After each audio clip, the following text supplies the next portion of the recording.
پڑھ رہے ہیں وہ اپنی حاجت کے لیے بھی ہم سے ذکر کر سکتے ہیں۔ تو آج کی جو ہماری خاص ٹرانسمیشن ہے اس میں جو میں آپ کے لیے خاص کر ایک نقش لے کر آیا ہوں کہ جسے نقش ہے حضرت عباس علمدار رضی اللہ تعالیٰ عنہ سے جو منسوب ہے، یعنی کہ نقش کہ عباس علمدار رضی اللہ تعالیٰ عنہ سے جو نقش منسوب ہے وہ وفا، محبت، حسن، سچائی، علم، حلم اس کا پیکر ہیں۔ اور وہ نقش کہ جو جن سے منسوب ہے، کہ جن کو کہا جاتا ہے کہ ابو الفضل، علمدار، قمر بنی ہاشم، باب حوائج، حیدر ثانی، پاسبان حرم، حضرت عباس ابن علی رضی اللہ تعالی عنہ۔ اور جو چیز اہل بیت سے کسی سے منسوب ہو تو اس کا فیض 10 گنا بڑھ جاتا ہے۔ اور یہ ایسا نقش کہ اگر ہم اس کو حب کے لیے لکھیں تو فوری اثر کرے، محبت کے لیے لکھیں تو فوری اثر کرے، کامیابی کے لیے لکھیں تو اس کو فوری اثر کرے، تسخیر کے لیے لکھیں تو فوری اثر کرے۔ اس نقش کو اگر ہم لکھ کر صرف اپنے پاس رکھ لیں اور جس مقاصد کے لیے ہم رکھیں گے اللہ تبارک و تعالی ہمیں اس میں کامیابی عطا فرمائے گا۔ کیونکہ یہ نقش جن سے منسوب ہے، جن کو حضرت عباس علمدار کہا جاتا ہے، جو سن 26 ہجری میں پیدا ہوئے، اور جب آپ پیدا ہوئے تو آپ نے بھی مولائے کائنات کی طرح آنکھیں نہیں کھولی، کہ جس طرح مولائے کائنات کی جب ولادت ہوئی تو آپ آنکھیں نہیں کھول رہے تھے، تو لوگوں کو یہ شک و شبہ ہوا کہ یہ لڑکا آنکھیں نہیں کھول رہا، کہ معاذ اللہ کہ یہ نابینا تو نہیں ہے۔ کہ جب رسول اللہ صلی اللہ علیہ وآلہ وسلم کو یہ خبر پہنچی کہ میرے چچا کے ہاں بیٹا پیدا ہوا ہے، آپ خوشی سے دوڑے۔ جب آپ وہاں پہنچے، اپنے مولا کائنات کو اپنی جب گود میں لیا تو آپ نے آنکھیں کھول دیں۔ تو مولا کائنات نے جب آنکھیں کھولی تو حضور کا چہرہ دیکھا۔ بالکل اسی طرح کہ جب حضرت عباس علمدار رضی اللہ تعالیٰ عنہ کی پیدائش ہوئی تو آپ نے بھی آنکھیں نہیں کھولی۔ جب حضرت امام حسین علی مقام نے جب امام حسین علی مقام نے آپ کو گود میں لیا تو آپ نے آنکھیں کھولیں۔ حضرت عباس علمدار رضی اللہ تعالی عنہ کہ آپ کی والدہ ماجدہ کا نام، ان کا نام بھی حضرت فاطمہ بنت حزام تھا، جس طرح حضرت امام حسین علی مقام کی والدہ ماجدہ کا نام فاطمہ بنت محمد تھا۔ حضرت فاطمہ بنت حزام کہ جن کو ام البنین کا لقب تھا، کہ جن کو کہا جاتا ہے کہ بیٹوں کی ماں، کہ جن کے بیٹے عباس ابن علی، جعفر ابن علی، عثمان ابن علی اور عبداللہ ابن علی جو سبقت لے گئے، کہ جن کو حضرت امام حسین علی مقام نے علم دیا، علمدار بنایا، حضرت عباس ابن علی۔ تو ان سے منسوب وہ نقش ایسا نقش ہے کہ اگر ہم اس کو اپنی حاجت کے لیے لکھ کر اپنے پاس رکھ لیتے ہیں، اپنے بازو پہ باندھ لیتے ہیں، تو یہ بازو کہیں بھی جھکے گا نہیں۔ یعنی کہ اگر ہم اس کو اپنے بازو پہ باندھ لیتے ہیں نقش، تو کامیابیاں ہمارے قدم چومتی ہیں۔ کہ وہ نقش کیسا ہے؟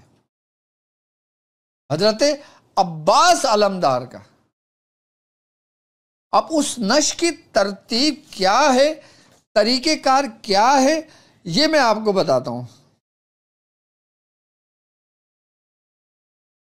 اب یہ دیکھیں آپ کی اسکرین پر، میں نقش اپنی ٹرانسمیشن کو مختصر کروں گا تاکہ کم وقت میں آپ کو آسانی کے ساتھ سمجھ میں آ جائے، پھر ہم ذکر کی طرف آگے بڑھ جائیں گے، ٹھیک ہے؟ تو نقش عباس علمدار آپ کی اسکرین پر موجود ہے۔ یہ کن کن مقاصد کے لیے استعمال کیا جاتا ہے، کیسے کیا جاتا ہے، کیوں کیا جاتا ہے، اس کا مقصد کیا ہے، کس وقت لکھا جاتا ہے، اس کا لکھنے کا کیا فائدہ ہے، یہ سب کچھ میں مختصر وقت میں بتاتا ہوں آپ کو انشاءاللہ۔ سب سے پہلے آپ نے نقش بنانا ہے، جو لکیریں ہوتی ہیں سب سے پہلے آپ نے لکیریں بالکل اسی طریقے سے ایک اسکیل لے کر اپنے ہاتھ سے اپنے پوری لکیریں تیار کر لینے. اس کے بعد آپ نے سب سے پہلے لکھنا ہے بسم اللہ الرحمن الرحیم. میرے پاس وائٹ بورڈ نہیں ہونا، میں وائٹ بورڈ پر لکھ کے آپ کو سمجھا دیتا. آپ نے لکھنا ہے بسم اللہ الرحمن الرحیم. اس کے بعد آپ نے لکھنا ہے قاف ہا یا عین صاد کفایتنا ہا میم عین سین کاف حمایتنا. اس کے بعد آپ نے عدد لکھنا ہے. عدد کے بعد جب آپ نے پورے عدد لکھ لینا ہے، اس کے بعد آپ نے جو اوپر گول دائرہ بنا ہوا ہے اس کے اندر لکھنا ہے یا ودودو. اس کے بعد لکھنا ہے عین لام میم عین بے الف اور سین. اور پھر یہ قرآن کی آیت آ جائے گی یحبونہم کحب اللہ والذین آمنوا اشد حب للہ. یہ آیت لکھ دیں گے. اس کے بعد نیچے آپ لکھیں گے اللہم انت القادر وانا المقدور فمن یدعو المقدور الا القادر بحق یا ودودو یا ودودو یا ودودو. ٹھیک ہے. اور اس کے بعد ہم جو آخری والے خانہ ہے جس میں فلاں بن فلاں اللہ حب فلاں بن فلاں لکھا ہوا ہے. اب جیسے مثال کے طور پہ ایک شخص کسی شخص کے لیے کر رہا ہے، تو ایک شخص کسی اپنے اس کے لیے کر رہا ہے جہاں وہ جاب کرتا ہے کہ اس کا جو باس ہے وہ اس سے محبت کرنے لگے، اس سے حسن سلوک سے پیش آنے لگے، اس سے طریقے سے کام کرنے سے کہ اس کے کام میں برکت ہو، اس کے یہ ہے کہ اس کی ترقی ہو، اس کی پروموشن ہو. اس کام کے لیے کیا لکھتا ہے تو پھر وہ فلاں بن فلاں میں اپنا نام لکھے گا اور اللہ فلاں بن فلاں میں اپنے باس کا نام لکھے گا. اب اگر کوئی کسی خاتون کے لیے کسی لڑکی کے لیے کیا جاتا ہے اس میں بنت استعمال ہوتا ہے، یہ یاد رکھیے گا. اس طریقے سے یہ نقش لکھا جائے گا. اور یہ نقش لکھا جائے گا زعفران سے. تھوڑی سی زعفران لے لیجئے گا اور اس کو عرق کے گلاب میں پیس کر اس میں ایک بھر لیجئے گا. اور اگر مجبوری اگر زعفران نہ ملے، زعفران نہ ہو، تو پھر آپ کسی بھی پین سے کسی بھی سیاہی سے اس کو لکھ سکتے ہیں بحالت مجبوری. اور اگر ہے آپ کے پاس زعفران، آپ انتظام کر سکتے ہیں، بندوبست کر سکتے ہیں، تو اس کو آپ لکھ لیجئے گا. اور یہ نقش 7 محرم الحرام کو آپ لکھیں گے فجر اور ظہر کے درمیانی حصے میں. یعنی کہ فجر کے بعد کا جو وقت ہے اور ظہر کے نماز سے پہلے آپ نے یہ نقش لکھا جائے گا. اور جب آپ یہ نقش لکھ لیں گے، کسی بھی مقصد کے لیے لکھیں گے، اگر ہم یہ نقش محبت کے لیے لکھتے ہیں تو اسی طریقے سے نام آ جائیں گے. اور اگر ہم تسخیر کے لیے لکھتے ہیں تو تسخیر کے لیے نام نہیں آئیں گے، اس میں صرف آپ کی نیت آئے گی. اور جس مقصد کے لیے آپ لکھتے ہیں وہ مقصد فلاں بن فلاں کی جگہ آپ کا نام نہیں آئے گا، اس مقصد کو تحریر کر دیں گے. نیچے کے جو 2 خانے ہیں نا، وہ آپ کے مقاصد جو ہوں گے نا، آپ اس میں اپنا مقصد لکھ سکتے ہیں. جیسے مثال کے طور پہ اب کسی کے یہاں کوئی چوری ہو گئی تو اس نے اپنا مقصد لکھ دیا. کسی کے یہاں کوئی شادی ہو رہی ہے بیٹی کی، یا بیٹی کی شادی ہو رہی ہے لیکن پیسے کا انتظام نہیں ہے، تو وہ اس نیت سے وہ چیز لکھ سکتا ہے. اب جیسے مثال کے طور پہ کسی کو کہیں سے کوئی امید ہے کہ مجھے یہاں سے کچھ پیسے ملیں گے تو میں اپنی بیٹی کی شادی کروں گا، یا میں یہ کام نمٹا دوں گا، یا میں یہ قرض اتار دوں گا، تو اس مقصد کے لیے بھی یہ لکھ سکتے ہیں. آپ کا مثال کے طور پہ آپ کو کوئی کیس چل رہا ہے، کوئی کورٹ میں کیس چل رہا ہے، کوئی معاملہ ہو گیا ہے، جج کا نام آپ کو معلوم ہے، وکیل کا نام آپ کو معلوم ہے، آپ چاہ رہے ہو کہ اس ڈیٹ کے اندر آپ کی فیصلہ آ جائے، آپ کے حق میں فیصلہ آ جائے، آپ یہ نقش لکھیں اور اپنا مقصد ان دونوں خانوں کے اندر نیچے لکھ کے آپ اس کو اپنے پاس رکھ کے اپنے ساتھ کورٹ چلے جائیں. اسی ہی دن آپ کے حق میں فیصلہ ہونا ہے، اسی ہی دن آپ نے یہ نقش لکھنا ہے. اور نقش لکھنے کے بعد ظہر اور فجر اور ظہر کے درمیان آپ نے یہ نقش 7 محرم الحرام کو لکھ لینا. اگر 7 محرم الحرام نکل جائے تو محرم کے 30 دنوں میں کسی بھی دن اس کو آپ لکھ سکتے ہو. اگر اس کو جمعرات یعنی کہ جمعے کی شب لکھو گے تو وہ زیادہ بہتر ہے. یعنی کہ جمعے کی شب نہیں، یا تو جمعے کی فجر کی نماز کے بعد سے لے کے ظہر تک اس میں جو وقت ہوگا اس میں لکھ لیں، یا جمعرات والے دن فجر کی نماز سے لے کے ظہر کے وقت جو ہوگا اس وقت میں لکھ لیں. اگر 7 تاریخ نکل جاتی ہے تو محرم میں کسی بھی تاریخ کو کسی بھی دن لکھا جا سکتا ہے، لیکن جمعے کا دن سب سے زیادہ افضل دن ہے، اس لیے جمعے کے دن لکھیں گے تو وہ زیادہ آپ کے لیے فائدہ مند اور بہتر ثابت ہوگا. جب آپ یہ لکھ لیں گے اپنے مقصد کے لیے، آپ چونکہ امام حسین 11 مرتبہ پڑھ کے اس کے اوپر دم کر دیں گے. اور نیچے جو یہ حاجت ہے آپ کی، نیچے جو آپ کی جو دعا ہے اللہم انت القادر وعن المقدور فمن ید المقدور الا القادر بحق یا ودود یا ودود یا ودود. یہ آپ نے 40 مرتبہ پڑھنا ہے. پڑھنے کے بعد اس نقش کے اوپر دم کرنا ہے اور اس نقش کو اپنے پاس رکھ لینا. ایک نقش لکھ کر آپ کے پاس رکھنا آپ کے لیے کافی ہے. ایک نقش لکھ کر آپ کے پاس رکھنا آپ کے لیے کافی ہے.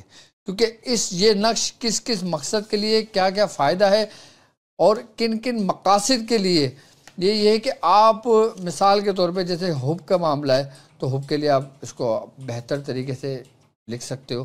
اور اگر آپ کی کوئی شاپ ہے، اگر آپ چاہتے ہو کہ شاپ میں برکت ہو جائے، شاپ میں گھاک آئیں، تو شاپ آپ کا بزنس ترقی کرے، کاروبار ترقی کرے، تو اس کاروبار کی ترقی کے لیے بھی آپ یہ آسانی کے ساتھ لکھ سکتے ہو. تو اس کا لکھنے کا سب سے بڑا فائدہ کیا ہوگا کہ آپ کے اندر جو چیز پیدا ہوگا نا وہ ہوگا سچائی، یقین، وفا، رضا، علم و حلم.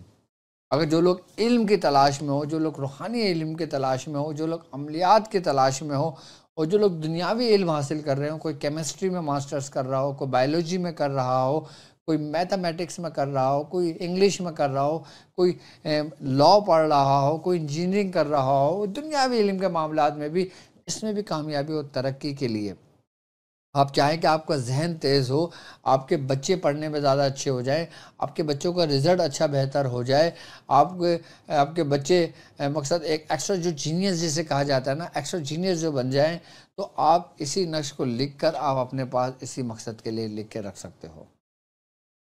اس نقش کو نقش عباس علمدار کہا جاتا ہے. جس مقصد کے لیے آپ لکھ کر رکھو گے اس میں آپ کو کامیابی ملے گی. کسی بھی دن صرف ایک ہی بار پورے محرم الحرام میں، یعنی کہ 10 دنوں میں کسی بھی دن اس کو آرام سے لکھ لیں. آئی بس سمجھ میں بہتر 7 تاریخ نکل جائے تو جمعے کو، کسی بھی جمعے کو لکھ لیں.